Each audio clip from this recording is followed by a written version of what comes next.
সুপ্রিয় দর্শক, আমন্ত্রণ জানাচ্ছি বাংলা টিভির নিয়মিত আয়োজন ফিনান্স টুডে দেখার জন্য। এই অনুষ্ঠানের মাধ্যমে আমরা দেশের বিকাশমান শিল্প, ব্যাংক, বীমা ও সমসাময়িক অর্থনীতি নিয়ে আলোচনা করে থাকি। আজকে আমরা আলোচনা করব সমসাময়িক অর্থনীতি নিয়ে। এই বিষয়ে আলোচনার জন্য আমাদের মাঝে দুজন সম্মানিত অতিথিকে আমরা আমন্ত্রণ জানিয়েছি। আমার ডান পাশে রয়েছেন ডক্টর মোহাম্মদ আলমগীর আলম, অর্থনীতি ও বিনিয়োগ বিশ্লেষক। আমার বাম পাশে রয়েছেন তপন কুমার নাথ, সিইও বাংলাদেশ সমবায় ব্যাংক লিমিটেড। আপনাদের দুজনকে বাংলা টিভি স্টুডিওতে স্বাগতম। একটি দেশের মূল চালিকা শক্তি তার অর্থনীতি, আর আমরা আজকে আলোচনা করি সমসাময়িক অর্থনীতি নিয়ে। আমি অর্থনীতি ও বিনিয়োগ বিশ্লেষক জনাব মোহাম্মদ আলমগীর আলম আপনার কাছে জানতে চাই, বাংলাদেশের সম্ভাবনাময় কোন শিল্পে আমাদের অগ্রাধিকার বিনিয়োগ আমাদের জন্য গুরুত্ব বহন করে? প্রথমত বিনিয়োগ শব্দটা আসলে যেই বিষয়টি আসে সেটি হচ্ছে এর দুটি মাত্রা আছে। একটি হচ্ছে যে অভ্যন্তরীণ বিনিয়োগ, আর একটি হচ্ছে বৈদেশিক বিনিয়োগ।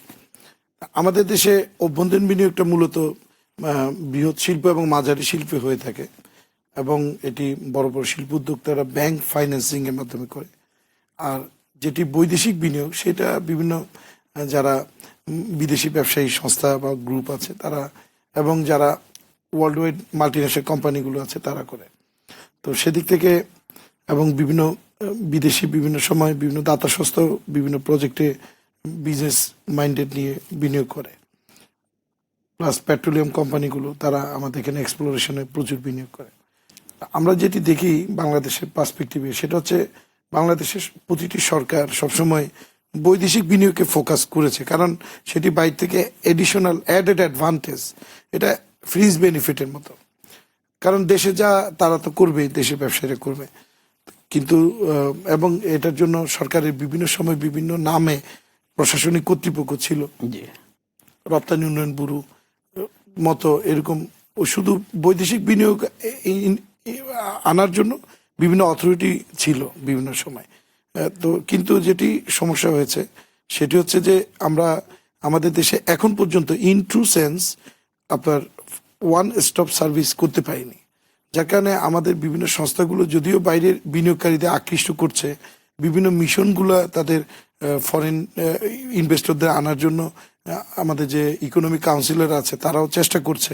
প্লাস আমাদের মাননীয় প্রধানমন্ত্রী সব বিভিন্ন মন্ত্রীবর্গ যখন বিদেশে সফর করে, তাদের মেইন এজেন্ডা থাকে বাইরে থেকে বিনিয়োগ নিয়ে আসা।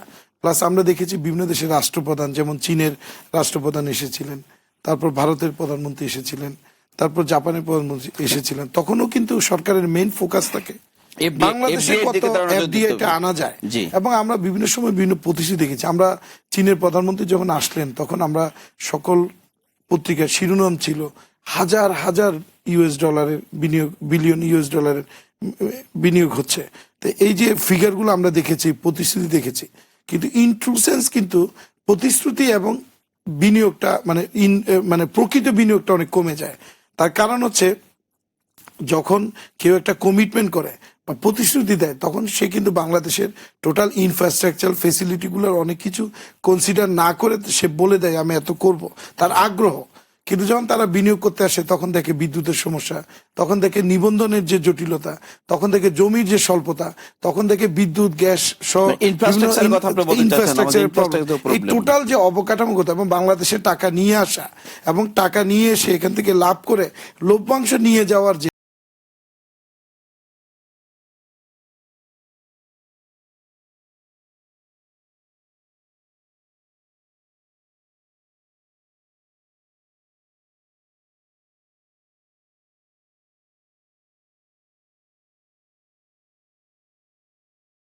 আউটলুকটা হয়, যার কারণে ইনভেস্টমেন্টটা উইথড্র করে। এবং শুধু বিদেশিরা না, এটা বাংলাদেশি যারা প্রবাসী সারা জীবন বাংলাদেশের বাইরে ছিল, তারা এখান থেকে অনেক কষ্টে তাদের নিজেদেরকে প্রতিষ্ঠিত করেছে, তারা অনেক সময় দেশমাতৃকের টানে আবেগের বসে তারা বাংলাদেশে এসে ইনভেস্টমেন্ট করতে চায়। আমি আপনার কাছে বিষয়টা শুনবো, তার আগে আমি তপন কুমার নাথ আপনার কাছে আসতে চাই। আপনি সদ্য যোগদানকৃত একটি বিশেষায়িত ব্যাংক সমবায় ব্যাংকে আপনি সিইও হিসাবে জয়েন করেছেন। মূলত আপনার মূল কাজটা হলো দেশের সমবায়ীদের নিয়ে কাজ করা, কিন্তু আমি জানতে চাচ্ছি সমবায়ীদের মাঝে কিভাবে এই ব্যাংকটা কাজ করতে পারে। ধন্যবাদ। আমি যেহেতু মূল ফোকাস আমাদের অর্থনীতি এবং বিনিয়োগ, আমাদের বন্ধু ডক্টর আলমগীর বললেন, আমি একটু বিনীতভাবে কিছু বিষয়ে দ্বিমত করব। প্রথম কথা হলো বাংলাদেশের ইমেজ এখন আমি বলবো বিশ্বজোড়া। বর্তমান যে সরকার এবং সরকার প্রধান মাননীয় প্রধানমন্ত্রী শুধু রোহিঙ্গা ইস্যুটা আপনি ধরেন, একটা ইস্যুকে উনি যেভাবে হ্যান্ডেল করেছেন আমাদের ইমেজটা বেড়েছে। আর আমাদের যদি বিনিয়োগের পরিবেশ না থাকে, চায়নার মতো একজন প্রধানমন্ত্রী উনি নিশ্চয়ই বুঝে শুনে এখানে এসেছেন এবং অ্যাবাউট $25 বিলিয়ন কমিটমেন্ট করেছেন। সমস্যাটা কোথায় হয় আমি বলবো, টাকা খরচের যে ব্যাপারটা, আমাকে প্রজেক্ট ডাইরেক্টর বানালো, হ্যাঁ, আমি টাকাটা ঠিক সময়ে খরচ করতে পারি কিনা, আমি সেই ট্রেনিং সেই ক্যাপাসিটি আমি বিল্ড আপ করেছি কিনা, এটা একটা বিষয়। আপনি বলেছেন সম্পদ সীমিত, আমাদের মানব সম্পদ আছে। আমি বলবো ঠিক আছে সম্পদ সীমিত, কিন্তু একটা জিনিস আমাদের বাংলাদেশের মানুষের সবাইকে আমি মনে করি যে বিশ্বব্যাপী প্রযোজ্য সর্বজনীন, মেধাভিত্তিক সম্পদ অফুরন্ত। আমি আইসিটিতে কাজ করেছি, আমাদের ছেলেরা এখন ইউটিউব তৈরি করেছে।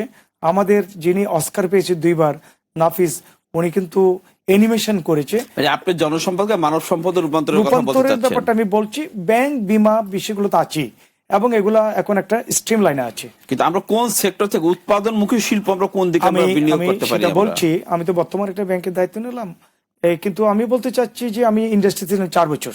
সেখানে ইন্ডাস্ট্রি পলিসিটা আপনি দেখেন, এখানে অ্যাগ্রোবেস ইন্ডাস্ট্রি, এখানে আমাদের ওষুধ শিল্প, আমাদের পোশাক শিল্প, প্রত্যেকটা সেক্টরকে আলাদা আলাদাভাবে নীতিমালা করে অগ্রাধিকার দেওয়া হয়েছে। কৃষি প্রধান দেশ, আমরা দেখেন এত বন্যা এত প্রাকৃতিক দুর্যোগের মধ্যে আমরা সার্ভাইভ করে যাচ্ছি। আগে 7 কোটি বাঙালিকে স্বাধীনতার আগে আমরা খাদ্য যোগান দিতে হিমশিম খেতাম, এখন 16 কোটি মানুষ কিন্তু ঠিকই খাচ্ছে। আমাদের তো প্রতি বছর তো আমাদের প্রবৃদ্ধিও বাড়তেছে, আমাদের প্রবৃদ্ধিও বাড়ছে। 15 to 20% আমাদের এখন প্রোডাকশন বাড়তেছে। বিনিয়োগের এখানে আমাদের ইন্ডেক্সে দেখেন পৃথিবীর বাংলাদেশে ব্যবসা বান্ধব পরিবেশটা কিন্তু ধরে রেখেছে। In comparison two Pakistan, Sri Lanka বা আদার কোম্পানি যেগুলো, আমাদের কিন্তু একটা সূচকে আমরা উন্নত তারপর হয়েছে। কিন্তু আমাদের কিন্তু আমদানিটা কিন্তু বেশি, রপ্তানি থেকে কিন্তু আমাদের আমদানিটা বেশি। ব্যালেন্সও দরকার আছে। আমি বলি, আমি ইন্ডাস্ট্রিতে 4 বছর কাজ করার ফলে বলছি, রপ্তানি তো আমরা করছি, আমরা জাহাজ রপ্তানি করছি, জাহাজ শিল্প আমরা কোথায়? আমরা গভর্নমেন্ট এমন পলিসি করেছে, এই পলিসির সাথে আমি জড়িত ছিলাম, একটা জাহাজ এভারেজ 100 কোটি টাকা, কিন্তু এখন তো মুখ থুবড়ে পড়ছে শিল্পটা। না, এটা আমি একমত হব না। আমি এটা শেষ করি। আমরা 2টা যুদ্ধ জাহাজ বানিয়েছি, আর কটা চাই আপনাদের বলেন?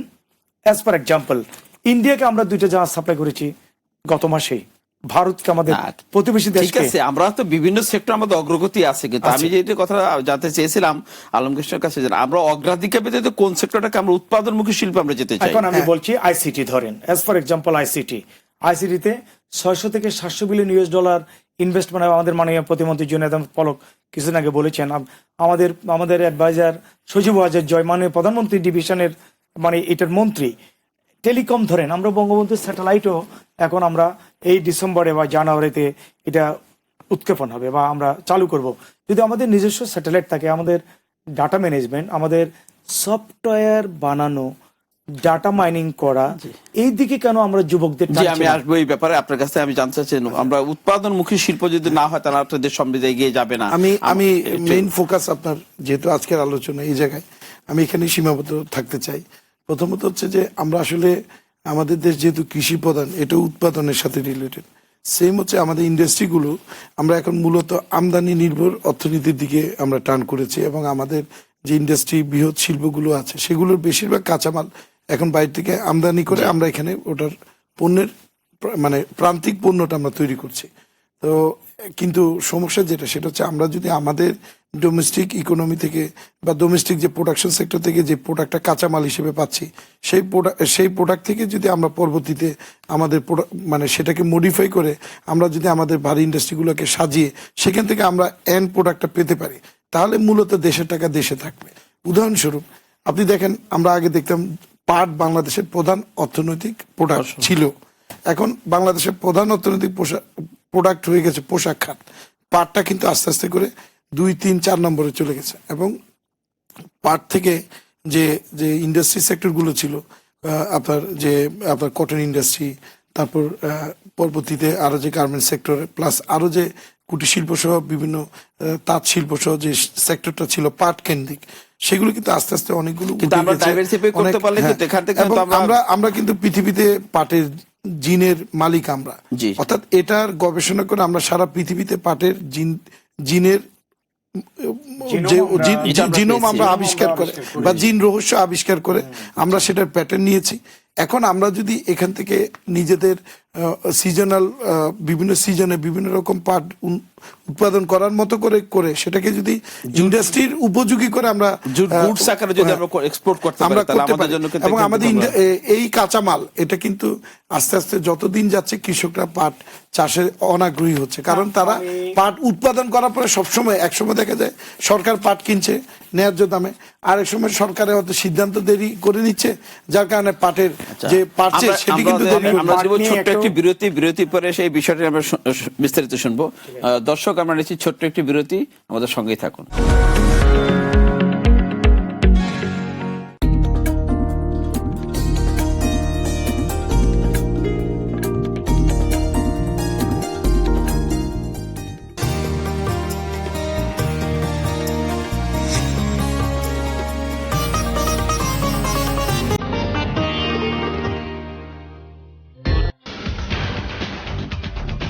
আপনাদের জন্য নিয়ে এসেছে ভিন্নধর্মী গেম শো ইয়ার্কি স্ট্রিট।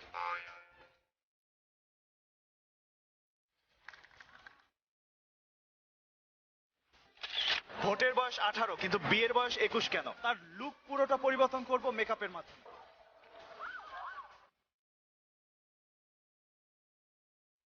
ডুয়েল উইথ আন্ডা, যে বিজয় হবে তার জন্য রয়েছে মিষ্টি বক্সের কি।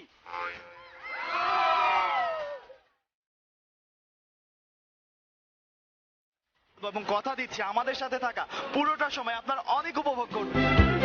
ইয়ার্কি স্ট্রিট দেখবে প্রতি রবিবার রাত 9টায় শুধুমাত্র বাংলা টিভিতে। আপনাদের জন্য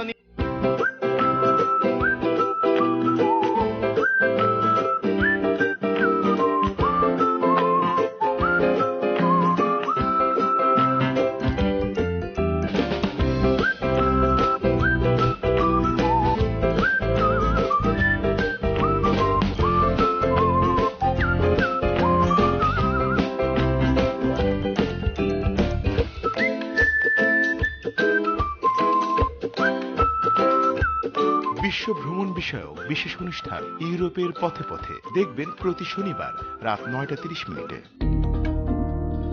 শুধুমাত্র বাংলা টিভিতে। তোমার জন্য নীলছে তার একটুখানি আলো, ভোরের রং রাতের মিশে গেল। আমাদেরকে আনন্দ দেবার জন্য থাকে স্পেশাল মিউজিক কর্নার, যেখানে হয় নানান রকমের মিউজিক। শুধু মন ধরেছে মন, শুধু মন, ও, ও,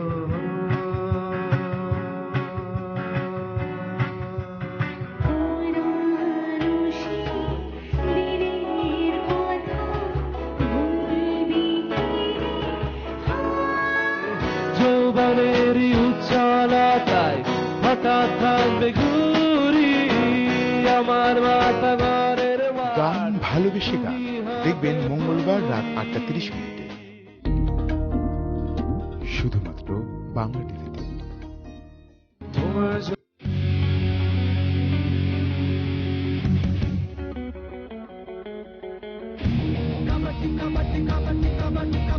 আগে কি সুন্দর দিন কাটাইতাম আমরা, চলে যদি যাবি দূরে শাশুড়ি। যুদ্ধে গোড়াছে সেই বাউন্ডুলে। রক অ্যাভিনিউ দেখবেন সোম ও বুধবার রাত 9:30 শুধুমাত্র বাংলা টিভিতে।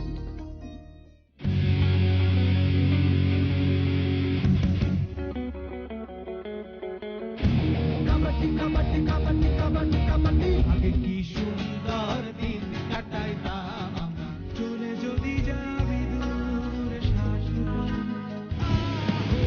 যুদ্ধে গোড়াছে সেই বাউন্ডুলে। রক অ্যাভিনিউ দেখবেন সোম ও বুধবার রাত 9:30 শুধুমাত্র বাংলা টিভিতে।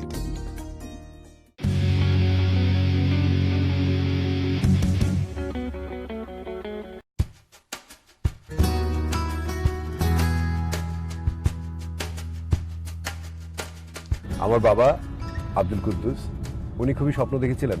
একটা বয়সে মনে হতো আমি এয়ার হোস্টেস হব, আবার একটা সময় মাথায় পোকা আসলে আমি সিনেমা করবো, নায়িকা হব। আমার জীবনটা ছিল খুবই একটা অ্যামিউজমেন্টের মধ্যে, যে না আমি সাব্বিরকে ছাড়া কাউকে বিয়ে করব না। আমি কখনো কখনো পথের পাঁচালীর অপুর সাথে নিজেকে কল্পনা করি। ধানি চলচ্চিত্রে আমি প্রধান চরিত্রে জাতীয় চলচ্চিত্র পুরস্কার পেয়েছি। শিল্পী হিসাবে আমিও পুরস্কার পাই। দিনে রাতে তারার সাথে দেখবেন প্রতি শনিবার রাত 9টায় শুধুমাত্র বাংলা টিভিতে।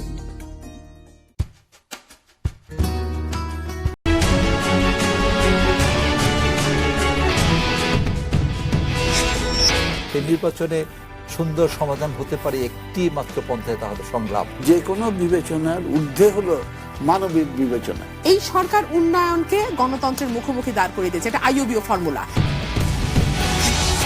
রোহিঙ্গাদের ফিরিয়ে নেওয়ার ব্যাপারে একটা রাজনৈতিক ঐক্য দরকার। এটি সুস্পষ্ট যেটি বাংলাদেশ একা এটা সমাধান করতে পারবে। আরো বেশি চাপটা আসা প্রয়োজন। আচ্ছা, পরের অংশটা প্রকাশিত হয়নি, ওটা নিয়ে সাংঘাতিক রকম ভাবে হয়েছে। এবং সারা পৃথিবীতে আজকে আমরা একটা রোল মডেল হয়েছি। মনে করতে আমি 5 বছর আমার মতো করে যা খুশি ভাবে চালাই। আর সবসময় সব কথা বলা যায় না। অনেক বিচার প্রার্থী শেষ পর্যন্ত মারাই গেছেন বিচার না পেয়ে। সমসাময়িক নিয়ে বাংলা টক দেখবেন রবি থেকে বৃহস্পতিবার রাত 11টায় শুধুমাত্র বাংলা টিভিতে।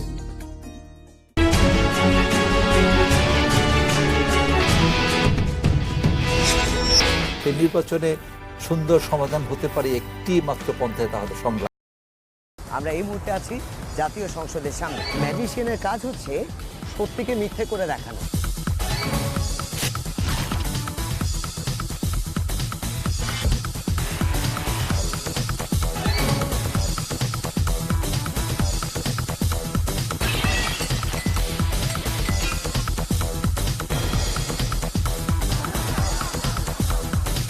আর পরিবর্তন হয় এই রকম, তাই না? স্ট্রিট ম্যাজিক শো শহরে জাদুকর দেখবেন প্রতি মঙ্গলবার রাত 9:30 শুধুমাত্র বাংলা টিভিতে। এই মাদকাসক্তি এবং মানসিক রোগের মতো বিষয় নিয়ে কিছু ভুল সিদ্ধান্ত নিমেষেই যে কোনো জীবনকে ধ্বংস করছে।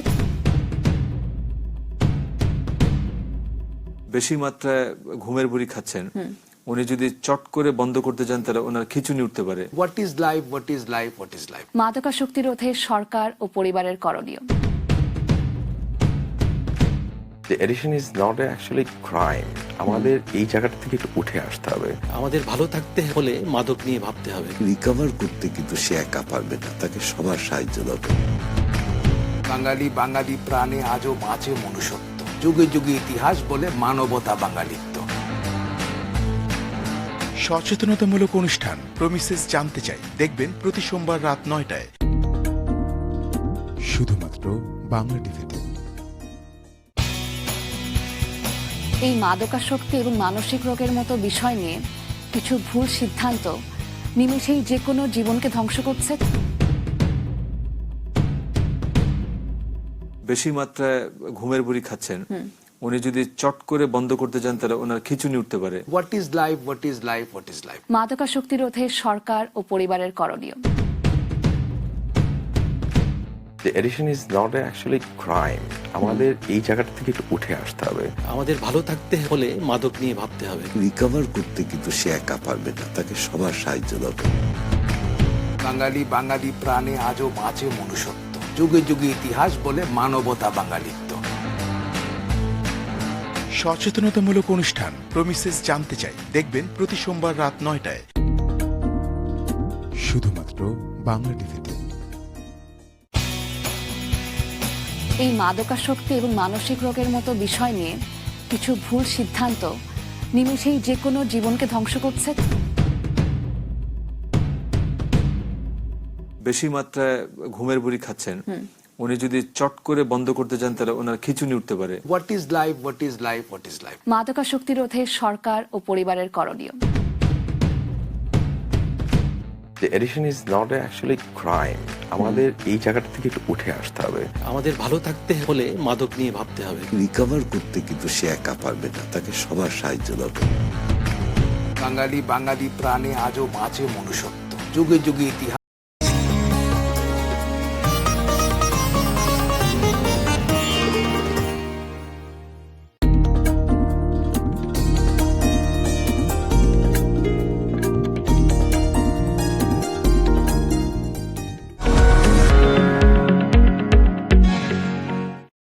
দর্শক, ফিরে এলাম বিরতির পরে। বিরতির পূর্বে আমরা যে বিষয়টা নিয়ে শুনছিলাম, যে আলমগীর সাহেব আপনি পাট নিয়ে বলছিলেন।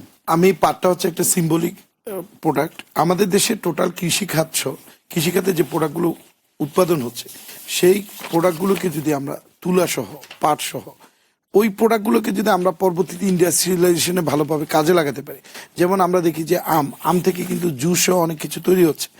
এভাবে যদি অ্যাগ্রো বেস ইন্ডাস্ট্রি সহ বিভিন্ন যে আমাদের যে শিল্প খাতগুলো সেগুলোতে যদি আমরা আমাদের এগ্রিকালচার প্রোডাক্টগুলোকে আরো বেশি কাঁচামাল হিসেবে টেনে আনতে পারি, তাহলে যারা উৎপাদন করছে তারাও বেনিফিটেড হবে, প্লাস শিল্পের যে কাঁচামাল হিসেবে এই প্রোডাক্টটা ইউজ হওয়ার কারণে আমাদের বিদেশ থেকে এই প্রোডাক্টটা না আসার কারণে দেশের টাকা দেশেই থাকবে। আরেকটি বিষয় সেটি হচ্ছে যে আমাদের যে ইন্ডাস্ট্রিগুলোতে আগে কুটির শিল্পের একটা বড় ধরনের একটা অবদান ছিল টোটাল জাতীয় অর্থনীতিতে, সেই কুটির শিল্প কিন্তু আস্তে আস্তে ফ্লারিশিং হচ্ছে না, ডিমিনিশিং হচ্ছে।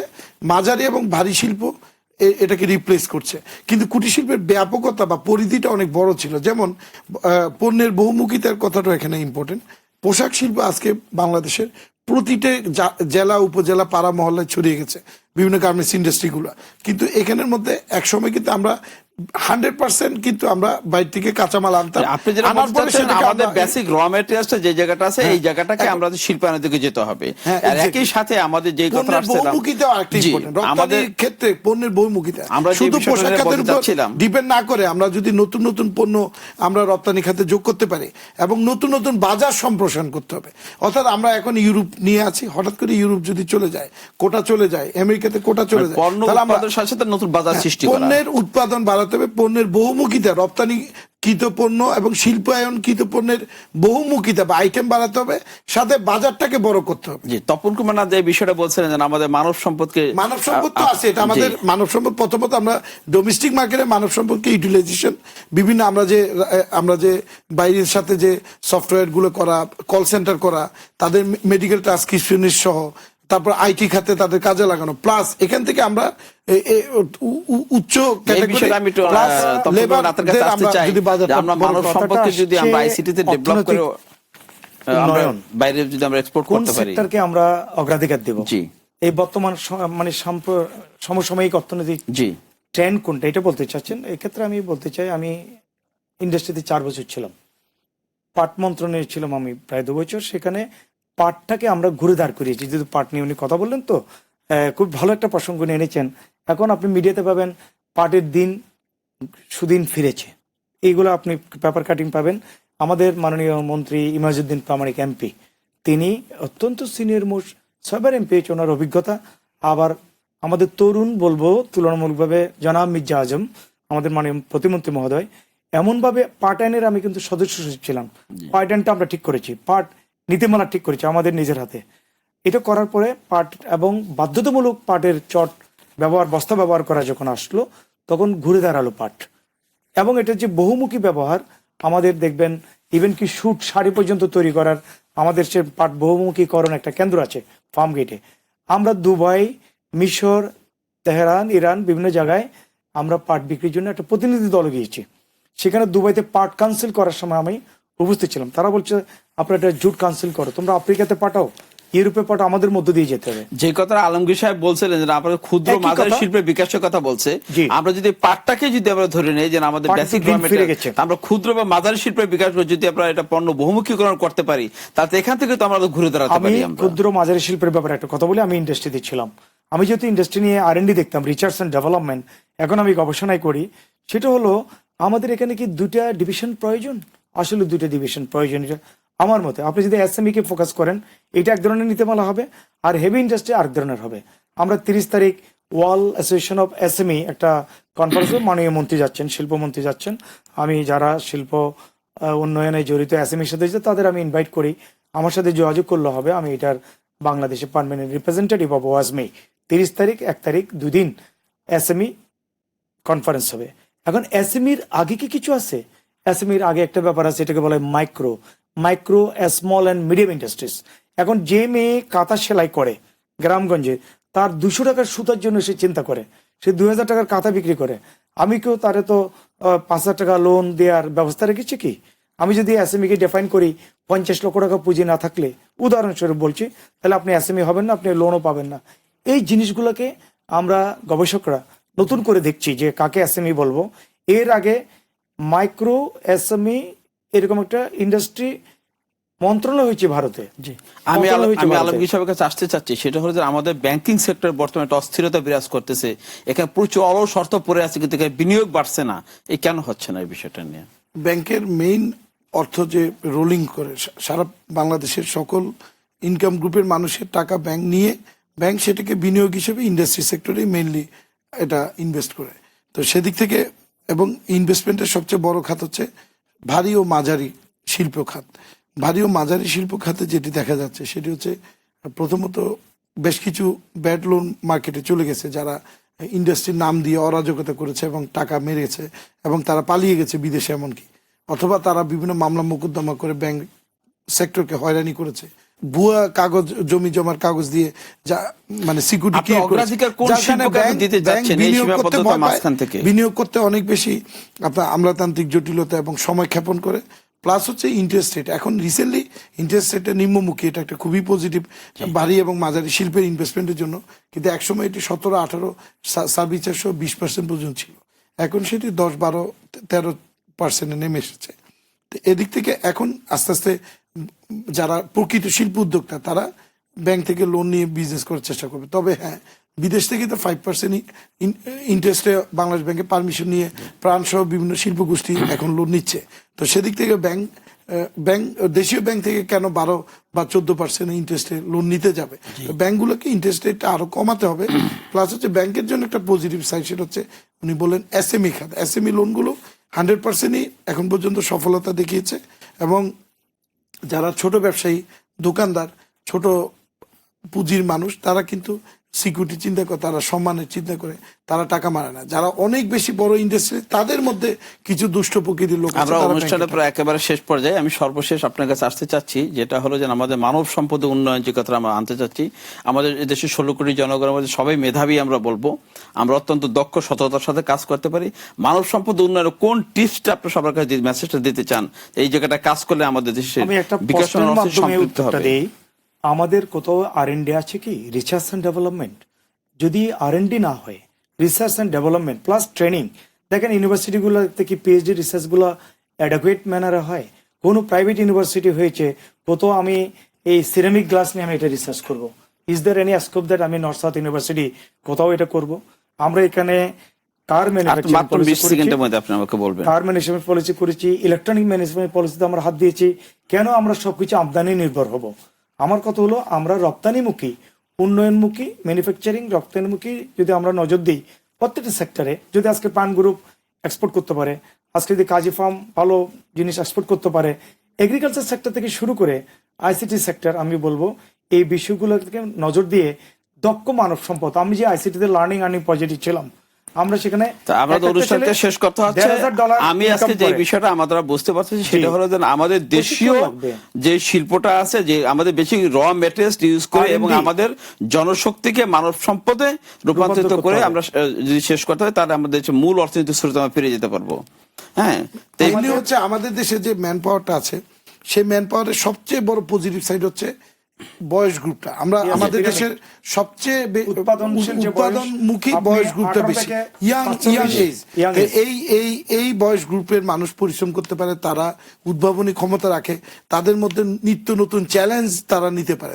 এদিক থেকে যেটি তপনদা বললো আমার বন্ধু, যে আমাদের তাদেরকে গবেষণার মাধ্যমে, ট্রেনিং এর মাধ্যমে তাদের মেধাটাকে, তাদের ভিতরে সুপ্ত মেধাটাকে বিকশিত করে, যে বিজ্ঞান এবং প্রযুক্তি এবং বৈশ্বায়নের চ্যালেঞ্জগুলোর সাথে যদি আমরা তাদেরকে পরিচিত করাতে পারি, সম্পৃক্ত করতে পারি, তাহলে তারা সারা পৃথিবীর সবচেয়ে অ্যাডভান্স কান্ট্রিগুলোর সাথে তাল মিলিয়ে তারা নিজেদেরকে অ্যাডাপ্ট করতে পারবে। এবং আমরা যেহেতু আমাদের জনশক্তি যেহেতু অনেক চিপ অন্যদের চেয়ে, ইউরোপের ম্যান আওয়ারের শ্রমের ঘন্টার মজুরির চেয়ে আমাদের ঘন্টা অনেক কম, আর আমাদের বিভিন্ন দেশের সাথে যে টাইম গ্যাপটা আছে, এই টাইম গ্যাপের কারণে ওরা যখন ঘুমায় সারাদিনের ওদের কাজের যে টোটাল রেজাল্ট সেটা আমরা এখানে এই জন্য আমাদের দরকার যুগোপযোগী একটা শিক্ষা এবং কর্মমুখী একটা শিক্ষা, কর্মমুখী অর্থনীতি, কর্মমুখী শিক্ষা এবং কর্মমুখী ট্রেনিং এবং কর্মমুখী টোটাল পরিবেশ তৈরি করতে হবে।